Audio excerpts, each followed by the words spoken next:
If you're watching this and you are on the other side of a divorce or a narcissistic relationship, maybe you left a narcissistic marriage, I want you to pay attention, because if you have big goals for yourself and you've set the tone, the intention, drawn a line in the sand that 2025 is going to be a very different year for you, I want to share some common traps that I've seen that hold very successful women back after they leave an unfulfilling marriage or unfulfilling relationship, especially if you consider yourself driven, otherwise successful in your career and other parts of your life, but your love life, your marriage, the choices in partnership tends to be the same pattern over and over, no matter how old you get. The first overarching trap that I want to cover that will keep you stuck is a lack of self-trust. Now, this is often like root cause, really underneath a lack of self-trust is some form of relational trauma. When you have lack of self-trust, you are naturally not going to be very trusting of others. You're going to doubt yourself, and this is going to manifest in a couple of very big ways. First, you're going to tolerate situations longer than you need to. This might be tolerating an unavailable person and hoping that the spark that you felt in the beginning turns out to be a long-term commitment that's even better than your marriage. It could be tolerating a low-quality work environment. It could be tolerating colleagues that push your boundaries and you don't set boundaries. Push your boundaries, push your buttons, and you don't set proper boundaries. It could be tolerating draining friendships just because you've known this person for many, many years and they've been through your life over the various iterations. So when you have a lack of self-trust at the root cause of that, there's some type of trauma, and it is going to manifest in you tolerating low quality situations in your life for longer than you need to. And the irony about doing that is that it deepens that lack of self-trust. The longer you stay in a low quality marriage or hoping that somebody changes in a low quality dating scenario, or hoping that your colleagues stop bugging you, or hoping that upper management gives you more to accomplish your job in an efficient way, the longer you tolerate these things, the more lack of self-trust you create, and it becomes like this vicious cycle. The other thing that I often see that was just quite interesting is that your body gets used to living in stress. It gets used like stress and worrying and waking up in anxiety and laying awake at 4 a.m. in the morning and worrying about your ex, or if you're going to hear from your ex about your kids today. Like, all this stuff becomes like baseline, your new baseline. It's a dysfunctional baseline, but it's a thermostat setting. And so whenever we with women, or whenever I've worked with women in the past and break the cycle, there is often a pattern of wanting to stay where she is. And I want to explain why this is. And this will look like making excuses. A specific example that's coming to my mind right now, I had a conversation with somebody recently who was that she was unhappy with her job, but that she only had 5 more years until she could retire. But she was unhappy where she was. This is pretty common. This may look like for you, or it could look like in the past, I've been married to my partner for 25 years. Our kids are almost out of the house. We can't give up now. We got to keep going. I didn't plan on getting divorced when I was 55. You're going to make excuses, justifications to continue tolerating low quality circumstances in your life, because it's what your nervous system gets used to, and it's what you know. It's familiar. And then secondly, under that familiarity, under that nervous system conditioning is often trauma, which produces a lack of self-trust, which also often produces what's called abandonment anxiety. And abandonment anxiety will also cause you to tolerate low quality situations and partners. And it will also cause you to be an overachiever usually, because, and a lot of this is subconscious, keep in mind. When you're an overachiever, there's a subconscious baseline or belief in there that means that you're not enough just as you are. And I see this a lot with women who grew up in a household where one of their parents left in some form or fashion. Maybe she had a father who left, or a mother who left, or a parent who was not emotionally available in some form or fashion. And they kind of on a subconscious belief that they have to do more and accomplish more and be more in order to be lovable. So the overarching trap that will keep you stuck is a lack of self-trust. This is the biggest one, and that is going to cause you to tolerate and make excuses for why you should keep tolerating, because tolerating on a subconscious level is what you're comfortable with. And if you have abandonment anxiety, you are going to be more prone to tolerating inconsistent treatment, inconsistent behavior, chaos, the roller coaster, and not knowing when somebody's going to call you back, not knowing what's going to happen when you go into work, knowing what's going to happen when your friend calls you and like vomits a bunch of stuff on you, like becomes like you're comfortable with, until you reach a point where you don't want to do that anymore and change becomes more appealing, even though the fear of the unknown is what stops a lot of people from changing. So fear of the unknown may have kept you in a low quality marriage for many, many, many years, disbelieving, not trusting yourself that you could have made it on your own. It may be keeping you stuck right now, years on the other side of a narcissistic marriage, and being afraid to date and telling yourself the familiar excuses, but I don't have enough time, but my kids need me, they're off in college, but my work is too demanding, but there aren't any good men in my area, but the town that I live in is too small. All of these things I've heard thousands of times over the years. And I will be honest that I have made these excuses myself. But what I have found 100% of the time is that these statements that you tell yourself are really safety measures to keep yourself in situations where you tolerate. Why would you keep yourself in a situation that you're tolerating less than what you want? Whenever you are living in trauma or stress response, or you're anxious most of the time, your body is expending a lot of energy unnecessarily.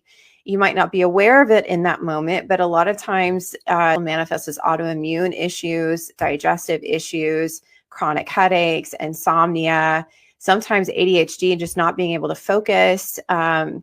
When you're living in a chronic stress response and you have unhealed relational trauma, any type of change is going to feel like a threat. It's going to feel overwhelming, and your body has to expend energy in order to make a change.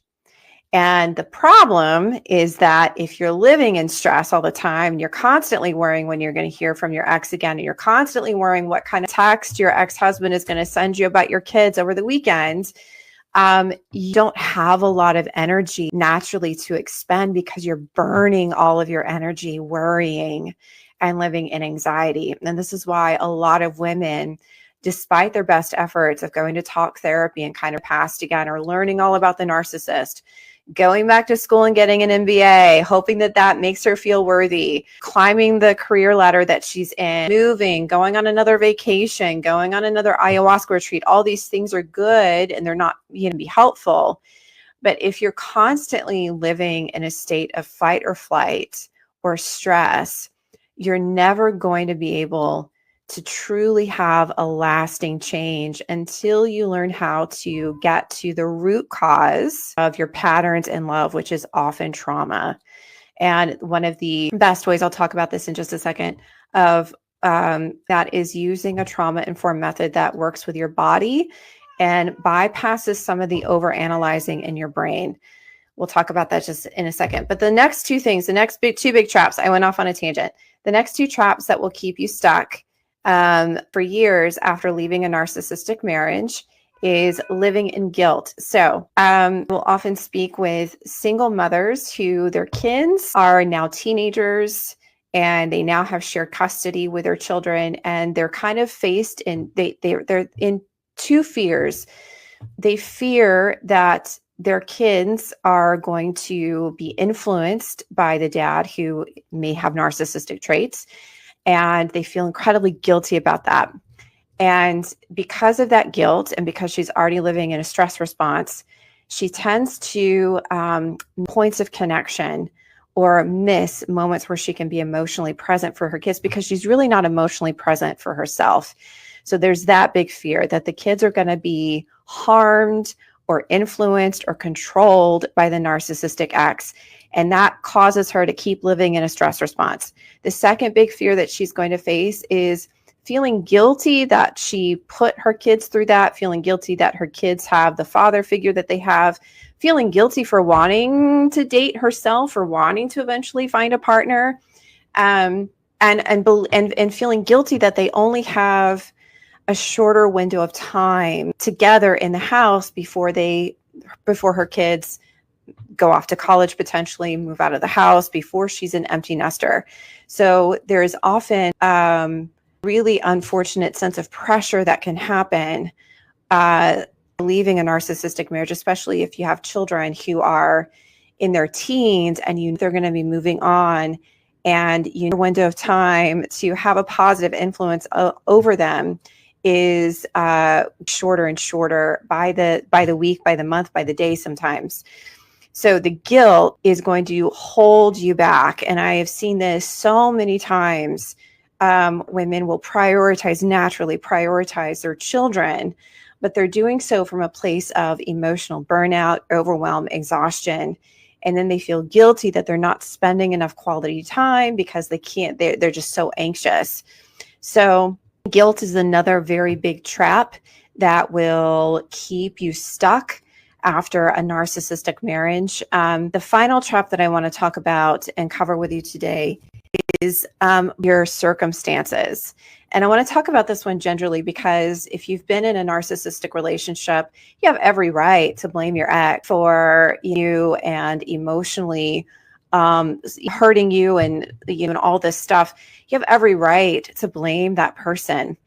However, what I often find happens is that women who into things like workaholism or focusing on her career or getting another job certificate or getting another degree or doing all of these things, like racking up all of the accomplishments after the divorce, they still live in a state of blame when it comes to their love lives.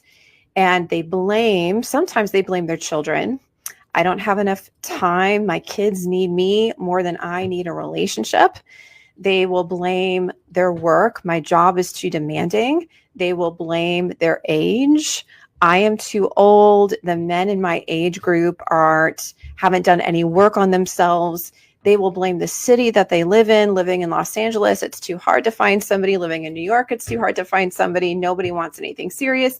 Or I live in a small town in Colorado and there aren't very many men in my area. The list can go on and on. But the point that I'm trying to make is that blaming outside circumstances for the lack of results that you have in your life, whether that's we're talking about your love life here, but this really goes to any area of your life, will never get you anywhere. It's a convenient excuse to stay stuck. And it's kind of going back to the earlier point that I made, that when you have at the root cause, unhealed trauma, a deep lack of self-trust, it's going to cause you to make excuses. It's going to cause you to keep tolerating your circumstances because the devil that you know is a lot better than the devil that you don't know.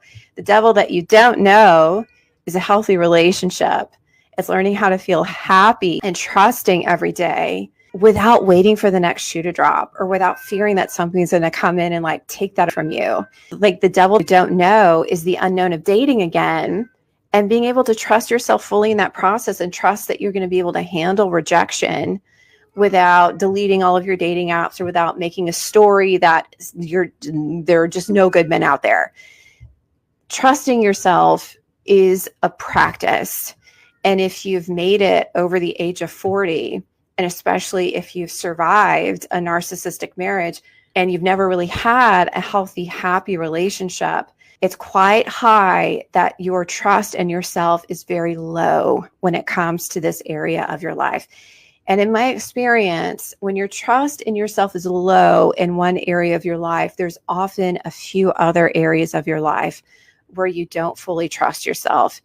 And if you continue living with a lack of self-trust, you continue meeting unfortunate circumstances in your life. And these circumstances that you meet in your life, like dating another unavailable guy, getting into another narcissistic relationship, finding yourself in another dysfunctional career environment, like these things are just a mirror that are ultimately reflecting back to you some kind of core root issue that you still need to resolve. It doesn't mean that God is punishing you. It doesn't mean that you're doomed. It doesn't mean that you're just the unlucky one and that you're an outsider.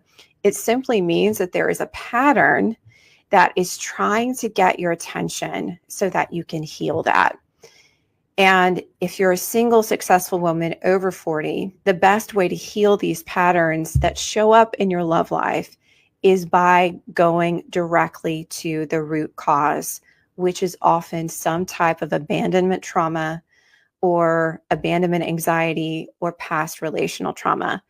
And this does not mean that you keep talking about what happened to you in the past. In fact, that is one of the worst ways to heal trauma. And research has shown this over the last 10 years, that cognitive behavioral therapy is not an effective way to heal this type of trauma. Healing this type of trauma means that you bring your body on board. Your body gets kind of conditioned, if you will, into feeling anxious all of the time. So you need to incorporate somatic work into your healing process and follow a step-by-step plan, a protocol, if you will, kind of like to help recondition your body so that you start to what's called widen your window of tolerance. If you have trauma from a relationship or a marriage, you leave that relationship with what we call a short window of tolerance. I mean, you don't have very much tolerance to things that are beyond out of your control. If you think about it, you probably try to control your way through that marriage to stay in it and keep it going, convincing your partner to go to therapy, convincing yourself that it wasn't that bad, making excuses why you needed to stay another 5 years until the kids got older. So when you leave that relationship, your nervous system and your brain don't have a lot of tolerance for stress because you're already living in a stress response. And so the best way to widen your window of tolerance to a new possibility is to learn how to release, relax, trust in yourself, trust that happiness can last, reprogram those subconscious beliefs that are holding you back, those competing beliefs. You may want a healthy relationship, but the number one thing that will block somebody from not getting that is believing that they can't have it. So if you're watching this right now and you are over the age of 40 and you want a healthy relationship, you've got all this laundry list of excuses about why you can't have it, those things, those beliefs are holding you back. And it's not enough just to like write in your journal, and it's not enough to talk about the narcissist, and it's not enough to like write a profile that looks really good. If you haven't changed yourself emotionally, and I mean like gotten out of that fight or flight mode, you're going to unfortunately continue to keep meeting those unfortunate circumstances. So it takes working a trauma-informed plan.